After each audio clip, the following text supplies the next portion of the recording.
Okay, friend, this is the scenario. We are a few weeks past the busy holidays. You pushed through all the events, all the hiccups, any setbacks, and just all the demands that come with the end of the year. Maybe you ignored your body's signals for rest, and instead, you made everything happen. You handled everything, maybe a little bit too much. Last week, you might have had your first chance to find some rest, or even just slow down a little bit. And yet, here you are, another week later, still feeling worn out, still unmotivated, and feeling sluggish. In your mind, the to-do list is piling up again, but you find yourself doom scrolling for hours or binging an entire series that you've already seen. And I see you. It's okay. This isn't laziness or a lack of discipline. This is a nervous system that hasn't fully come back from the fight or flight it was functioning on for the last couple of months. Hello, friend, and welcome to Torches, Yoga and Mindfulness. I'm Lauren, and I'll be your coach. If you're curious about mindfulness, healing, and practical habits that actually work, you're in the right place. Here we focus on simple but powerful practices grounded in ancient wisdom and modern science to care for both our minds and bodies. So go ahead, hit that like and subscribe so you don't miss what's next. Okay, so here we are, feeling like we're in a slump and rest isn't restoring us. What if I told you, I need you to push through one more time? Before your shoulders start to tense and your lower back starts to hurt, hear me out.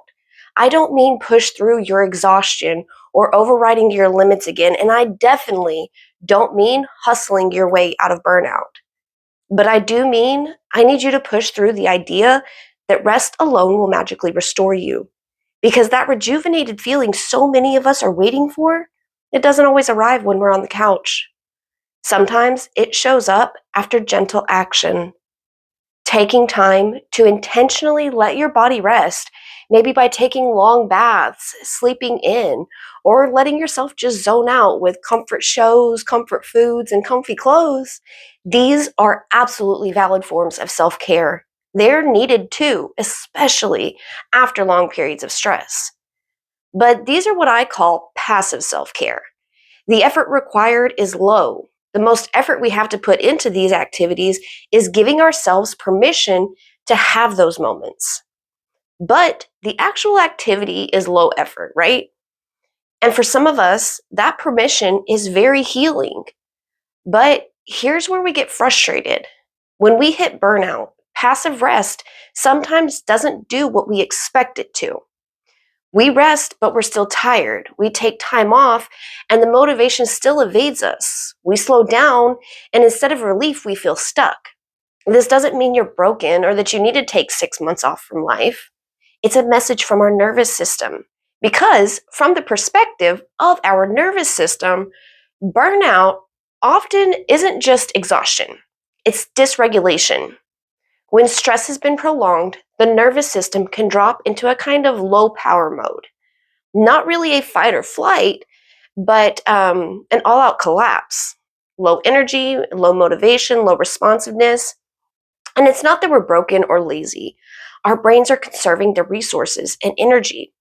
Motivation, which is driven largely by dopamine, it goes quiet. Our prefrontal cortex, the part responsible for planning and decision making, it starts to get foggy. And our brains start reaching for easy, low effort relief like scrolling, binge watching, and numbing out. Rest doesn't produce energy and does not mean regulation. Sometimes it helps, but sometimes we need a little more. And that's where what I call active self-care comes into play. Active self-care is not hustle in disguise. It's not pushing for productivity. Active self-care is when we intentionally engage and gently wake up our system without overwhelming it. And here's something that neuroscience supports again and again. Energy doesn't always come before action. Most often, it comes because of action. Do you remember Isaac Newton from school? He proposed a simple physics principle that this always reminds me of. His first law of motion says that an object at rest tends to stay at rest, and an object in motion tends to stay in motion. That's inertia. When we are burnt out, our nervous system isn't just tired, it's stuck in rest. So waiting until we feel energized can keep us frozen in place. So the goal isn't to force ourselves into motion, it's to introduce just enough movement to gently break the stillness. A walk, a stretch, or a small change in your environment or routine. Once motion begins, the system often finds its energy along the way. A helpful active self care practice is finding novelty. Novelty activates curiosity, and curiosity wakes up the brain in a way that pressure never does. When we're burnt out, the brain is often stuck in threat prediction. It's scanning for what needs fixing, what could go wrong, or what is left unfinished. That's why small adventures matter. Not a big trip, a road trip, or dramatic changes, just doing something slightly different than yesterday. Try a new coffee shop, go for a walk on a new route, or explore your town like you're a tourist seeing it for the first time. Creating moments like these tell your brain there is more to it than just coping, and that matters. Creativity is another powerful form of self care, especially when words feel heavy or overused. Burnout often leaves us overthinking but underfeeling. We analyze everything, but nothing feels integrated. And creative practices help with that, not because they solve anything, but because they move experience out of the thinking mind and into the body. Journaling without a prompt or an agenda is a great example. No structured reflection, no fixing or reframing. Just start writing what is there with you now and see what comes out. Even if you're struggling on how to start and what to put on the page first, put that. I don't feel like myself. I don't know what to write.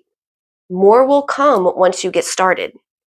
This practice engages what is called bottom up processing, where sensations and emotions are allowed to move before meaning is made. The nervous system releases rather than rehearses. And doodling works the same way. You don't have to be the next Monet. When the hands are moving without expectation, the brain shifts into a more relaxed, integrative state. The stress hormones decrease and mental rigidity softens. Another great practice of active self care is to rearrange a room in your house. Put your bed against the other wall or flip your living room around. Or you can try something smaller, like clearing and tidying up a single flat surface. Shift anything in your environment that you can. It's actually deeply regulating. Oh, and if you haven't created your own cozy corner, do that. Make sure to check out my video. I'll put it in the description below for some inspiration. Our external world reflects back to our nervous system. A small change can signal things aren't as stuck as they feel. Even cooking intuitively without a strict recipe can become active self-care. It engages the senses, brings us to the present moment, and reconnects us with choice and agency. Two things burnout tends to strip away from us. All of these practices share something important. They generate motion without demand. They create engagement without pressure, and they allow our nervous system to reorganize itself gently. This is active self-care for the brain, not analyzing your way out of burnout and not forcing clarity, just creating enough space for integration to happen naturally. Active self-care can look like different things for different people. The important part to remember is that it should leave you feeling slightly more alive and not drained. If it feels like pressure, it's too much. If it feels like another thing to do right, that's not it. This isn't about fixing yourself or getting another to-do completed. If you're feeling so stuck that even these sound like too much, start smaller than you think you should. Put your shoes on and just step outside. Stand in the sunlight for a minute. Write one sentence or stretch your arms overhead just where you are. 5 minutes counts. Our nervous systems respond to consistency, not intensity. Let's actually try a little curiosity experiment together before you go. There's nothing here to fix, nothing to perfect. Just pause for a moment. You don't need to get the meditation cushion or change your breathing. Just let your eyes land on something in your environment. Just something neutral, not emotionally meaningful. And instead of naming it, see if you can notice one detail you've never paid attention to before: a texture, a shadow, or a color shift. Now, if it feels right, gently ask yourself, what's one small thing I could do today that feels slightly different than yesterday? Not something productive or impressive, just different. Notice what happens in your body when that question is asked. Do you feel a tightening, softening, or resistance? Maybe a sense of curiosity comes in. There is no wrong response, and whatever sensations comes up is a response. It's information. When you're ready, let the question go. Come back to noticing the object from before or another one. You don't need to answer the question right now. Curiosity works quietly. It opens doors before the mind knows where they lead. All right, friend. If you're resting and wondering why you still feel exhausted, if motivation hasn't returned the way you expected, or if you're stuck in that strange place between burnout and boredom, consider this. Maybe your body doesn't need more stopping.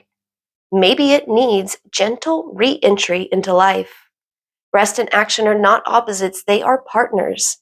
And you're not failing at the rest. This week, try one small act of active self-care, not to accomplish anything or to be productive, just to notice how your body responds. And let that response be information for you, not something we need to judge. Don't push harder, just move towards yourself gently. Friend, I really hope this helps you get back to feeling like yourself. Please feel free to reach out if you're feeling really stuck and you need some direction or help. But I can say with certainty that if you are here, you are on the right track. Friend, thank you so much for sharing a piece of your day with me. Stay present, stay kind to yourself, and I will see you soon.